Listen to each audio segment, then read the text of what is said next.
안녕하세요. 참 좋은 제자들 교회 이서영 목사입니다. 기쁘다 구주 오셨네 여기에 대해서 말씀드립니다. 먼저 성경 말씀 보겠습니다. 그 지역의 목자들이 밤에 밖에서 자기 양떼를 지키더니 주의 사자가 곁에 서고 주의 영광이 그들을 두루 비추며 크게 무서워하는지라. 천사가 이르되 무서워하지 말라. 보라, 내가 온 백성에게 미칠 큰 기쁨의 좋은 소식을 너희에게 전하노라. 오늘 다윗의 동네에 너희를 위하여 구주가 나셨으니 곧 그리스도 주시니라. 아멘. 돼지 떼가 호수에 들어가 몰산 사건을 잘 기억하실 것입니다. 이것은 군대 귀신 들린 한 사람을 살려 내기 위한 것이었는데요. 한 영혼의 가치는 천하보다 귀하죠. 예수님 그것을 아시고 구해주신 것입니다. 그런데 문제가 생겼습니다. 동네 사람들이 그런 예수님을 보고 떠나라고 한 거죠. 왜 그렇게 했겠습니까? 추측해 보면은 재산 손실이 자꾸 생기면 곤란하기 때문이죠. 그들은 자기들이 기르던 돼지가 죽었다고 아까워한 것입니다. 그들에게 있어서는 한 영혼보다 돼지가 더 중요했던 거죠. 현실 문제가 더 커 보였기에 한 사람의 생명에는 관심이 없었죠. 그들은 돼지가 더 소중했습니다. 영혼 구원보다는 물질이 더 중요했다는 것이죠. 이 사건에서 두 가지 문제를 해결해 주시는 구주 예수님을 발견할 수가 있습니다. 먼저 영생의 문제를 해결해 주시는 구주 예수님을 볼 수가 있습니다. 예수님 편에서 보면은 먹고 사는 현실의 문제도 분명히 중요하지만 그보다는 영혼을 살리는 일이 더 소중했다는 거죠. 사람의 일보다 하나님 나라의 일이 더 급했습니다. 동네 사람들은 하나님 나라의 일보다 사람의 일에 더 관심이 많았죠. 그러나 구주 예수님은 현실보다 하나님 나라의 일인 생명을 살리는 일에 더 힘쓰셨습니다. 기쁘다 구주 오셨네라는 찬송이 있지요. 3절까지 앞부분만 불러봅니다. 기쁘다 구주 오셨네 만백성 맞으라 구세주 탄생했으니 다 찬양하여라 온 세상 죄를 사하려 주 예수 오셨네. 예, 이것을 종합해서 생각해 보면은요, 우리 죄를 사하러 오신 구주 예수께서 오셨으니 우리 모두 찬양하며 기쁘게 맞이하자라는 의미로 볼 수가 있을 것입니다. 죄를 사하러 오신 구주 예수님은 귀하시죠. 아무리 이 세상에서 잘되고 건강하고 세상 복을 많이 받아도 죄 문제를 해결받지 못하면 아무 소용이 없습니다. 우선 잘 사는가 싶어도 죄를 해결받지 못함으로 영혼 형벌에 처하게 되고 결코 잘 살거나 영생복락을 누릴 수 없는 겁니다. 그러나 예수님을 만나고 죄 문제를 해결받고 귀신에서 벗어나는 사람은 영생복락을 누리게 되죠. 하지만 죄 문제를 해결받지 못하고 돼지에 집착하는 사람들은 결국 패망합니다. 그들에게 있어서 구주는 무엇이 되겠습니까? 죄를 사해 주시고 구원해 주시려고 오신 살아계신 하나님 아들 예수 그리스도가 아니지요. 그들은 자신의 삶을 윤택하게 해주는 것이 그들의 구주이죠. 사람들은 집을 장만하거나 승진하거나 입학하거나 병이 낫거나 장사가 잘 되거나 취업했다거나 경제사정이 좋아졌거나 하는 등의 소식에 민감합니다. 그런 것이 구주 예수께서 오셨다는 소식보다 더 반가운 소식으로 들릴 수도 있겠죠.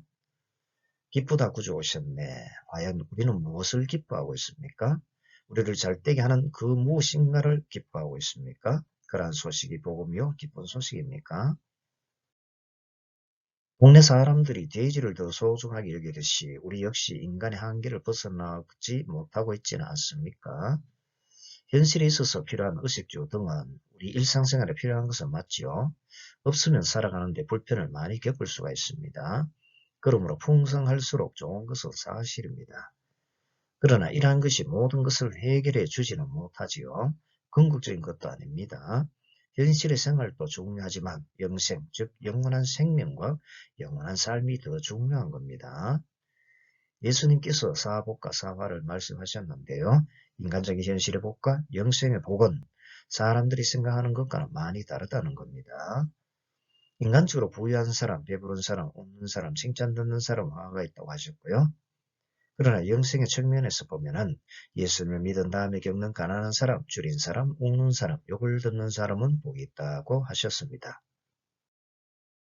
마태복음 13장에 씨 뿌리는 비유를 잘 알고 있습니다. 네 가지 땅에 떨어진 비유 가운데 돌밭에 떨어진 두 번째와 가시떨기 위에 떨어진 세 번째를 살펴보겠습니다. 두 번째 유형은 말씀을 듣고 즉시 기쁨으로 받지만 말레나 박해가 일어나면 곧 넘어지는 것을 말하고요.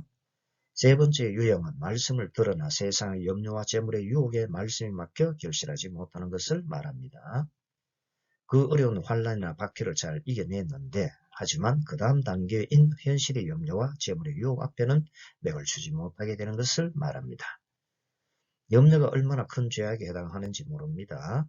죄라고 꼬집어 말한 것은 아니지만 우리가 생각하고 있는 죄와 동등하게 취급하고 있는 것을 보면 잘 알 수가 있죠. 씨 뿌리는 비유를 누가복음에서 찾아보면 8장 14절에서 세 번째 유행에 대해 이렇게 기록하고 있습니다. 다시 떨기에 떨어졌다는 것은 말씀을 들은 자이나 지내는 중 이생의 염려와 재물과 향락의 기운이 막혀 온전히 결실하지 못하는 자요. 현실의 염려가 향락과 동등하게 취급되고 있는 것을 볼 수가 있죠. 갈라디아서 5장 21절에 이렇게 말합니다. 투기와 술취함과 방탕함과 또 그와 같은 것들이라 전에 너에게 경계한 것 같이 경계하노니 이런 일을 하는 자들은 하나님의 나라를 유업으로 받지 못할 것이요. 그래서 로마서 13장 13절에서는 낮에와 같이 단정 행하고 방탕하거나 술 취하지 말며 음란하거나 호색하지 말며 다투거나 시기하지 말고 라고 하였습니다. 우리는 술 취하고 방탕하고 음란하고 호색하는 것만 죄라고 생각하기 쉽죠. 그러나 성경은 생활의 염려도 그와 동등한 죄로 다루고 있다는 것을 볼 수가 있죠. 그래서 누가복음 21장 34절에 이렇게 말합니다. 너희는 스스로 조심하라. 그렇지 않으면 방탕함과 술취함과 생활의 염려로 마음이 둔해지고 뜻밖의 그날이 떡과 같이 너희에게 임하리라. 방탕함과 술취함과 동등한 것이 있는데 그것은 생활의 염려라는 거죠. 현실의 문제가 크긴 하지만 그것 때문에 염려에 빠지지 말아야 한다는 거죠. 그것을 넘어서야 한다는 것입니다. 예수님은 현실보다 사람의 일보다 하나님 나라의 일, 생명 구원한 일에 더 집중하셨는데요. 그렇다고 해서 예수님께서 현실을 무시하신 것은 아니지요. 현실 문제에 부딪힐 때 공급해 주셔서 해결해 주시기도 하셨습니다. 오병이어로 먹을 양식을 해결해 주셨고 병도 치료해 주셨죠. 또 다른 방식으로는 현실을 초월하도록 해 주셔서 극복해 나가도록 해 주신 겁니다.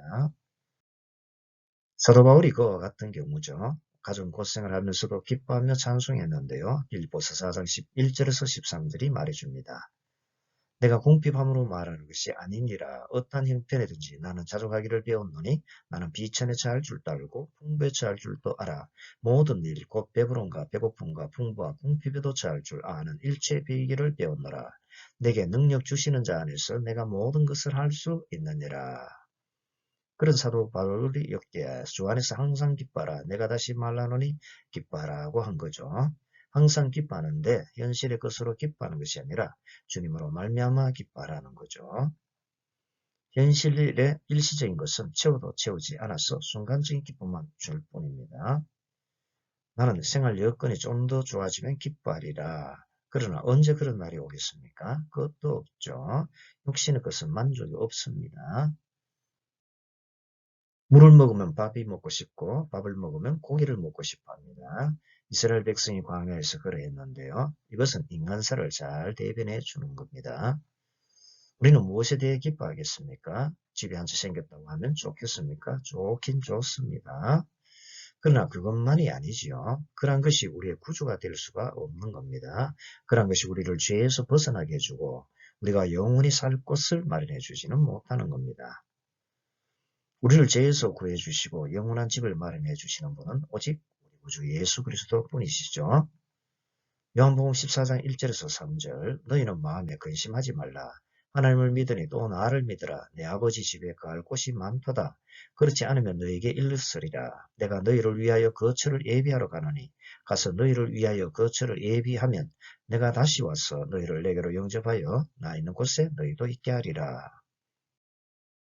마음에 근심 걱정하지 말고 나를 믿으라는 건데요. 천국에서 영원히 살 집을 준비해 주시고 다 준비되면 데리러 오시겠다는 거죠. 근본 해결을 해 주시는 겁니다. 그러므로 진실로 예수님은 우리의 구주가 되십니다. 이와 같으므로 우리는 현실의 벽을 뛰어넘고 기쁘다 구주 오셨네 라고 찬송하게 되는 거죠. 오직 우리의 구주 예수 그리스도만이 영원한 참 기쁨이 된다는 것입니다. 그러하기에 현실에 소유하지 못한 것이 많이 있으나 없어도 기뻐하게 되는 거죠. 이 모든 것은 더 큰 기쁨을 발견했기 때문입니다. 천국 보화 비유를 보면 자기 소유를 모두 팔아 밭을 사는 것을 볼 수가 있습니다. 마태복음 13장 44절 천국은 마치 밭에 감추인 보화와 같으니 사람이 이를 발견한 후 숨겨두고 기뻐하며 돌아가서 자기의 소유를 다 팔아 그 밭을 사느니라. 발견하고 깨닫게 되니까 현실이라는 자기 소유를 기쁘게 팔고 영생이라는 천국 밭을 사게 된 거죠. 더 크게 보이니까 현실의 문제를 극복할 수 있게 된 겁니다. 이처럼 누구든지 현실보다 구주 예수님이 더 귀하게 여기시고 그런 깨달음이 오면 기뻐할 수가 있습니다. 선하신 예수님, 좋은 곳으로 인도해 주시는 신실하신 예수님, 그러신 예수님을 믿고 바라볼 때 커다란 기쁨이 우리 안에 가득 차게 되는 것입니다. 그 기쁨이 찬양으로 터져나오는 거죠. 그러나 인간적인 사람은 구주가 인간적인 것들이죠. 그들에게 있어서는 구주 예수를 필요로 하지 않고요. 오히려 인간적인 일을 하는 데 있어 피해를 주니까 떠나가라고 하죠. 그러나 영적인 사람은 구주가 인간적인 것이 아니라 예수님께서 구주시라는 것을 믿게 되는 겁니다. 구원해 주실 분은 오직 구주 예수님 뿐이신 것을 알고 더욱 갈망하고 더욱 의지하죠. 오늘 본문 11절입니다. 오늘 다윗의 동네에 너희를 위하여 구주가 나셨으니 곧 그리스도 주시니라. 이 소식은 천사가 목자들에게 와서 전해준 큰 기쁨의 좋은 소식이죠. 구주가 나신 것은 모든 만민의 커다란 기쁨인데요. 구원해 주신다는 소식보다 더 기쁜 소식이 어디에 있겠습니까? 이처럼 예수님은 우리의 구주가 되시고요. 예수님은 구주로서 때론 음식과 병고침을 통해 현실의 문제를 해결해 주십니다.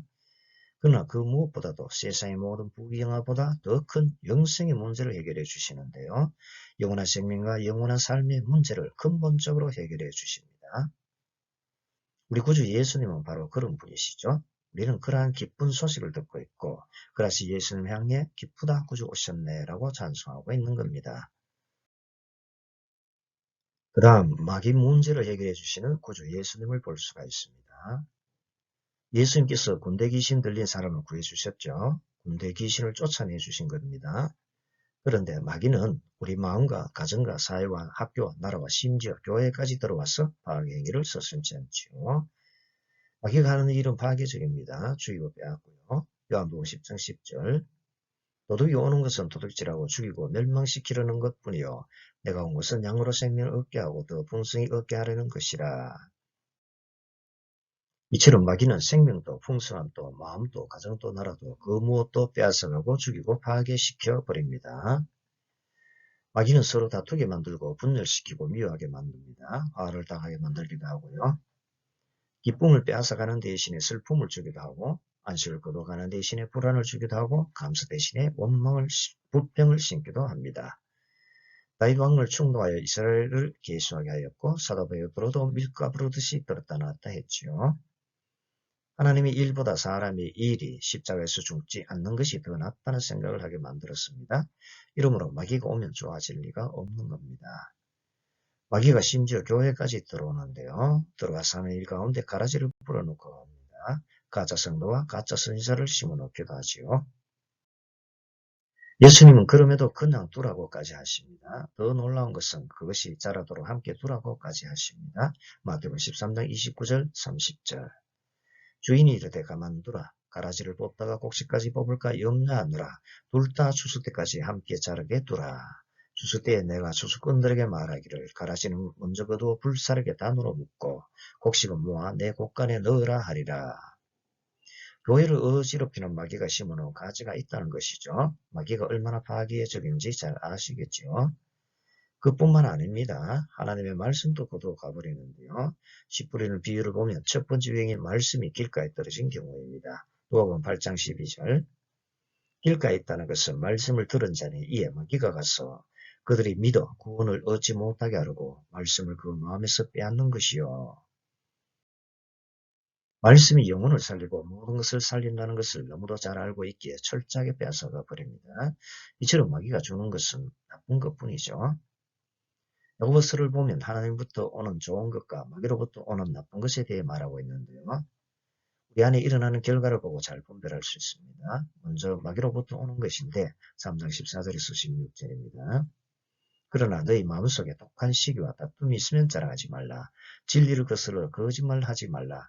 이러한 지혜는 위로부터 내려온 것이 아니요 땅 위의 것이요 정욕의 것이요 귀신의 것이니 시기와 다툼이 있는 곳에는 혼란과 모든 악한 일이 있습니다.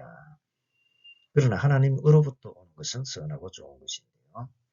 1장 17절과 3장 17절입니다. 온갖 좋은 은사와 온전한 선물이 다 위로부터 빛들의 아버지께로부터 내려오나니 그런 변함도 없으시고 회전하는 그림자도 없으시니라. 오직 위로부터 난 지혜는 첫째 성결하고 다음에 화평하고 관용하고 양순하며 긍휼과 선한 열매가 가득하고 편견과 거짓이 없나니 이렇게 하나님으로부터 오는 것은 평화롭고 사랑이 넘칩니다. 영생과 풍성함을 얻게 하고요. 은혜와 평강을 누리게 합니다. 우리에게 말씀을 주시기도 하고 자라게 하시고 열매 맺게 하시죠. 우리 구주 예수 그리스도는 이렇게 할 수만 있다면 좋은 것을 주시고자 자신의 모든 것을 다해서 주시고 계십니다. 예수님은 우리의 구주로서 하시는 일이 있는데 그것은 마귀를 멸하시는 거죠. 마귀를 그냥 두면 어떻게 되겠습니까? 그래서 마귀를 멸하죠. 히브리서 2장 14절 자녀들은 혈과 육에 속하였으며 그도 또한 같은 모양으로 혈과 육을 함께 지니시면 죽음을 통하여 죽음의 세력을 잡은 자 곧 마귀를 멸하시며 예수님은 마귀를 멸하러 오셨고요. 그러므로 기쁘다 구주 오셨네 라고 하는 겁니다. 그리고 또 하시는 일이 있는데 마귀를 멸하기도 하시지만 마귀의 일도 멸합니다. 요한일서 3장 8절 죄를 짓는 자는 마귀에게 속하나니 마귀는 처음부터 범죄함이라 하나님의 아들이 나타나신 것은 마귀의 일을 멸하려 하십니다. 마귀가 설치면 안 되기 때문이죠. 예수님은 이렇게 우리의 구주 역할을 다하고 계십니다. 우리 예수님은 우리의 구주가 되셔서 우리 죄를 사해 주시고 우리에게 영생과 풍성을 주시고 마귀와 마귀의 일을 멸해 주셔서 우리를 구해 주시고 계십니다. 우리는 그러하신 구주 예수 그리스도를 기뻐하는 거죠. 기쁘다 구주 오셨네. 진실로 그러한 겁니다. 이제 말씀을 마치랍니다. 오늘 본문 10절과 11절을 보면은 천사가 이르되 무수하지 말라. 보라 내가 온 백성에게 미칠 큰 기쁨의 좋은 소식을 너희에게 전하노라. 오늘 다윗의 동네에 너희를 위하여 구주가 나셨으니 곧 그리스도 주시니라고 한 것을 볼 수가 있죠. 이 소식은 천사가 밤에 양떼를 지키던 목자들에게 전해준 소식입니다. 그런데 이 큰 기쁨의 좋은 소식은 그 당시에만 그친 것이 아니죠. 그것은 다름 아닌 지금의 나를 위하여 구주가 나셨다라는 소식이기도 합니다. 그러므로 그러하신 예수님께서 실제적으로 나의 구주가 되셔서 이 땅에 사는 동안 현실의 필요를 세워주시길 원합니다. 때론 현실의 벽을 넘어야 할 것은 넘을 수 있도록 해주시길 원합니다. 그리고 나와 주위 사람을 분열시키고 나를 괴롭히는 마귀와 마귀의 일도 멸해주시길 원합니다. 그 무엇보다도 구주 예수님의 피로 죄사함을 깨끗이 받으시고 영원한 생명과 영원한 삶의 복락을 누리게 해주시길 원합니다. 그래서 예수님이 나를 실제적으로 구원해 주신 나의 구주 예수님으로 깊이 체험하시고 기쁘다 구주 오셨네 라는 찬송이 마음 가운데 더욱더 진실하게 올려나오길 바랍니다.